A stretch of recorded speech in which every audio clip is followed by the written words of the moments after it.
सागर धनखड़ हत्या का मामला है। इस मामले में बड़ी खबर है, पहलवान सुशील कुमार की जमानत याचिका पर नोटिस जारी हुआ है। दिल्ली हाई कोर्ट ने बता दें कि दिल्ली पुलिस को नोटिस जारी किया है। दिल्ली पुलिस ने हाई कोर्ट से रिपोर्ट दाखिल करने के लिए समय मांगा है। तो 4 मई को मामले की अगली सुनवाई होगी। पहले बता दें कि सुप्रीम कोर्ट ने सुशील कुमार की जमानत याचिका रद्द कर दी थी और सुप्रीम कोर्ट ने दिल्ली हाई कोर्ट के जमानत देने के आदेश को रद्द किया था। तो अपने आप में बड़ा मामला पहलवान सागर धनखड़ के साथ जुड़ा हुआ सीधे तौर पर यह मामला उनकी हत्या का मामला और जमानत याचिका पर नोटिस जारी हुआ है। अब दिल्ली हाई कोर्ट ने दिल्ली पुलिस को नोटिस जारी किया है और दिल्ली पुलिस ने हाई कोर्ट से रिपोर्ट दाखिल करने के लिए समय मांगा है। उन्होंने कहा कि हमें समय चाहिए रिपोर्ट दाखिल करने के लिए। तो 4 मई को अगले इस मामले में अगली सुनवाई होनी है और पहले सुप्रीम कोर्ट की बात की जाए तो सुशील कुमार की जमानत याचिका जो है वो रद्द कर दी गई थी। तो शंकर आनंद मेरे से होगी फोन लाइन पे। शंकर, क्या कुछ इस मामले में आपके पास पूरी जानकारी? देखिए, पहलवान सागर धनखड़ की हत्या से जुड़ा जो मामला है, इस मामले में जिस तरह से ओलंपियन पहलवान जो है सुशील कुमार की जमानत याचिका पर आज नोटिस जारी किया गया है और दिल्ली हाईकोर्ट ने दिल्ली पुलिस को इस मामले में नोटिस भेजा है। उसके बाद दिल्ली पुलिस ने दिल्ली हाईकोर्ट से विस्तृत स्थिति रिपोर्ट दाखिल करने के लिए समय की मांग भी की है। हालांकि इस मामले में अगली सुनवाई के लिए वक्त मुकर्रर कर दिया गया है। 4 मई को इस मामले में अगली सुनवाई होगी और इससे पहले सुप्रीम कोर्ट ने सुशील कुमार की जमानत याचिका जो है उसको रद्द कर दिया गया था। इस मामले में सुप्रीम कोर्ट में काफी विस्तार से सुनवाई भी की गई थी, लेकिन सुप्रीम कोर्ट ने उस वक्त में सुशील कुमार की जमानत याचिका जो है वो रद्द कर दी थी और सुप्रीम कोर्ट ने कहा था कि हाईकोर्ट के जमानत देने के आदेश को रद्द कर दिया गया था। तो एक तरह से कह सकते हैं कि इस मामले पर जिस तरह से ओलंपियन कुमार की जमानत याचिका पर नोटिस जारी किया गया है और दिल्ली हाईकोर्ट ने दिल्ली पुलिस से को भी नोटिस जारी किया गया है। तो इस तरह से देखना लाजमी होगा कि जब इस मामले में अगली सुनवाई 4 मई को होगी तो किस तरह से उस रिपोर्ट की कॉपी जो है दिल्ली हाईकोर्ट में दिया जाएगा। दिल्ली पुलिस के द्वारा तमाम जानकारियां भी दी जाएंगी और होगी वो बेहद महत्वपूर्ण मानी जा रही है। जी, बहुत बहुत शुक्रिया शंकर, तमाम जानकारी के लिए धन्यवाद।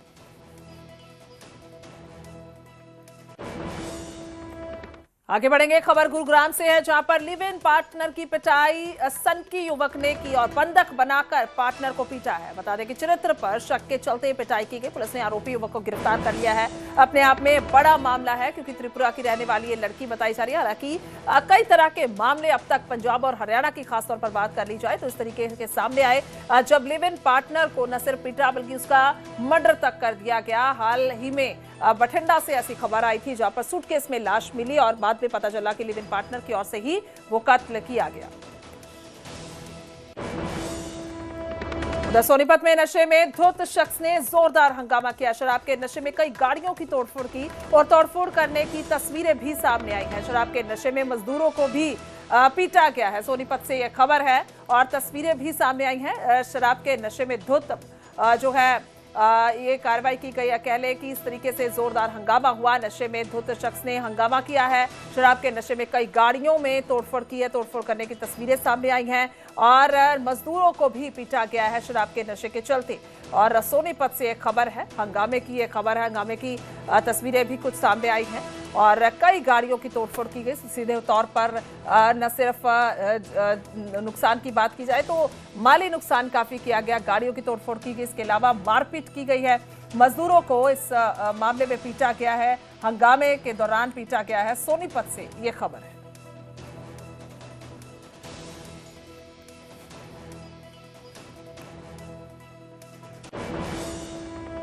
आगे बढ़ेंगे, वहीं कांग्रेस सांसद कुमारी सैलजा ने हरियाणा कांग्रेस की गुटबाजी और हरियाणा में कांग्रेस के नेतृत्व पर बड़ा बयान दिया है। उन्होंने कहा कि हरियाणा में कांग्रेस का नेतृत्व कार्यकर्ताओं राहुल गांधी और मल्लिकार्जुन खड़गे का है, बाकी सब सिपाही है।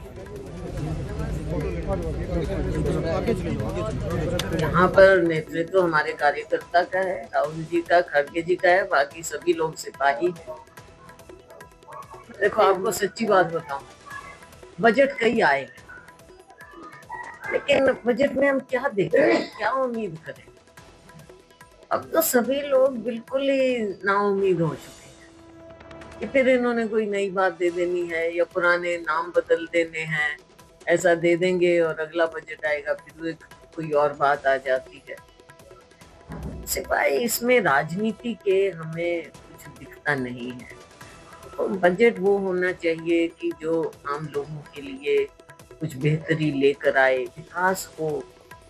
हरियाणा इतना कर्ज में डूबा जा रहा है। केंद्र का बजट भी हमने देखा, बहुत उम्मीद हम लगाए थे कि शायद हरियाणा को कुछ मिले, कुछ नहीं मिला, कुछ भी नहीं मिला। केवल 2 उन्होंने, हालांकि वो एक अच्छी बात है, तो ऐसा नहीं है, लेकिन हरियाणा को समूचे रूप से आपने क्या दिया है? कोई ऐसा कुछ दिख नहीं रहा। अब देखते हैं कि राखी गढ़ी और अग्रोहा भी कहते हैं, सुनने में आया है कि उसको भी डेवलप करने की बात। हाँ, वो तो अम्बाला तक वही उसको डबल करना है। हाँ, तो वो अपने यहाँ वाले रेलवे लाइन का क्या हुआ? बताओ, यहाँ से जो यमुनानगर से चंडीगढ़ तक की रेलवे लाइन सालों साल हो गए, मैंने भी बहुत मेहनत उसमें कोशिश की। अब ये सरकार तो बिल्कुल जैसे भूल ही गई। बता दें कि इससे पहले भी मासूम शर्मा स्टेज पर हुक्का लेकर पहुंच गए थे। खैर, आगे बढ़ेंगे खबरों में। अंबाला से खबर है जहां पर पुलिस और किसानों में झड़प हुई। पुलिस ने धरना स्थल से तंबू उखाड़ दिए और 10 दिन से धरने पर बैठे थे किसान। अंबाला में बन रहे रिंग रोड को लेकर विवाद हुआ और गांव सपेड़ा और आसपास के ग्रामीण प्रोजेक्ट का विरोध कर रहे हैं और रिंग रोड से अपने खेतों तक जाने का रास्ता देने की मांग की जा रही थी और लगातार 10 दिन से यह धरना चल रहा था। लेकिन यहाँ पर कार्रवाई की गई, पुलिस और किसानों में झड़प भी हुई है। यह तस्वीरें सामने आई हैं। किस तरीके से उनको बस में बिठाकर लेकर जाया जा रहा है, तंबू उखाड़ दिए गए पुलिस की ओर से किसानों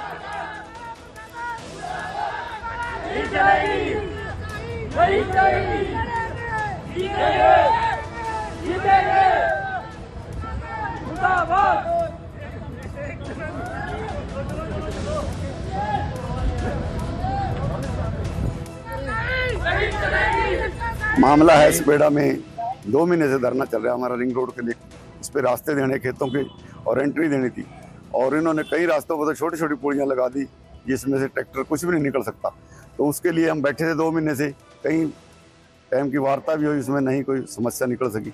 आज वहाँ पर इन्होंने NHI ने पुलिस बल लेके वहाँ से हमारे को राउंड अप किया गया है और हमारे 20 किसान हम यहाँ हाउसिंग बोर्ड चौकी में हैं राउंड अप किए हुए और बाकी किसान हमारे पीछे हैं, इकट्ठे हो रहे हैं। बाहर से भी दूसरे जिलों से भी किसान वहाँ पहुँचने वाले हैं यूनियन हमारी।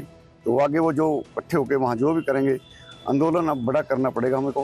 कल हम दोबारा ये रोड रोकेंगे, हमारी चेतावनी है NHI को, वो जितना मर्जी जोर लगा ले, कल हम दोबारा फिर ये प्रोग्राम बंद करेंगे उनकी। आपकी सरकार जो है गुमनाम कुछ ही समय में जो है वो अंबाला पहुंचने वाले हैं, आगे क्या कुछ है? देखो वो पहुंच रहे हैं वहाँ पे खुड्डा में जहाँ किसान इकट्ठे हो रहे हैं, वो आएंगे। राष्ट्रीय अध्यक्ष हमारे वो सोच समझ से जो भी काम करेंगे तो ठीक ही करेंगे। आगे बढ़ते हैं, फरीदाबाद से खबर है जहां पर भूमिका रियल एस्टेट पर बड़ा एक्शन हुआ है। इनकम टैक्स ने भूमिका रियल एस्टेट के दफ्तर पर छापेमारी की है। ट्रांजैक्शन और दस्तावेजों की जांच को लेकर रेड की गई है, तो बड़ी खबर है। और रेड के चलते क्या कुछ यहां से मिलेगा और स्वाभाविक तौर पर डॉक्यूमेंट्स जो हैं उनको साथ लेकर जाया जाएगा, उसके बाद जांच की जाएगी। तो भूमिका रियल एस्टेट पर फरीदाबाद में बड़ा एक्शन हुआ है, तस्वीरें आपको दिखा रहे हैं। और इनकम टैक्स ने, बता दें, इनकम टैक्स की टीम की ओर से ये रेड की गई है और दफ्तर में अभी छापेमारी चल रही है। तो ऑफिस पहुंची है रियल एस्टेट के और कुल मिलाकर ये तस्वीरें, गाड़ियां यहाँ पर नजर आ रही हैं। हालांकि बहुत ही ज्यादा कुल मिलाकर ये गुपचुप तरीके से कार्रवाई होती है और ना ही किसी को अंदर जाने की इजाजत होती है, ना ही बाहर आने की। और अनिल राठी मेरे सहयोगी फोन लाइन पे हैं। अनिल, क्या कुछ अभी तक की जानकारी, क्या ये रेड अभी भी चल रही है? जी बिल्कुल, देखिए बता दें कि कल दोपहर जो है वो 5 बजे के आसपास ये इनकम टैक्स की रेड शुरू हुई थी और जिस तरीके से फरीदाबाद इनकम टैक्स और ईडी के लगातार निशाने पर है। इससे पहले भी बात करी जाए तो लगभग 4 दिन तक फरीदाबाद में बड़े पैमाने पर जो है वो इनकम टैक्स की रेड हुई थी। उसमें तमाम बिल्डर थे, तमाम कई पेट्रोल पंप कर्मचारी मालिक थे, साथ ही साथ कई स्कूल के मालिक थे। और ये जिस तरीके से भूमिका बिल्डर पर ये कल से रेड जो है वो चल रही है। हालांकि रेड जो है वो देर रात ही लगभग 2 या 3 बजे के आसपास जो है पूरी हो चुकी है, लेकिन इस दौरान जो है वो तमाम दस्तावेज खंगाले गए, तमाम चीजें इनकम टैक्स अपने साथ लेके गई है। कहीं न कहीं जो कैश की ट्रांजैक्शन है उसको लेकर के बड़े पैमाने पर यहाँ पे जो है वो कार्रवाई की गई थी और साथ ही साथ तमाम जो तरीके से कह सकते हैं कि किसी भी एम्प्लॉय को बाहर और अंदर जो है वो नहीं जाने दिया इनकम टैक्स की, जब तक ये 7 से 10 घंटे तक लगभग जो है वो कार्रवाई जो है चली है और तमाम दस्तावेजों को इनकम टैक्स अपने साथ ले गए और आगे की जो भी इसमें निकल करके आएगा उसके हिसाब से जो है कार्रवाई की जाएगी। ठीक है, शुक्रिया बहुत बहुत अनिल, तमाम जानकारी के लिए धन्यवाद।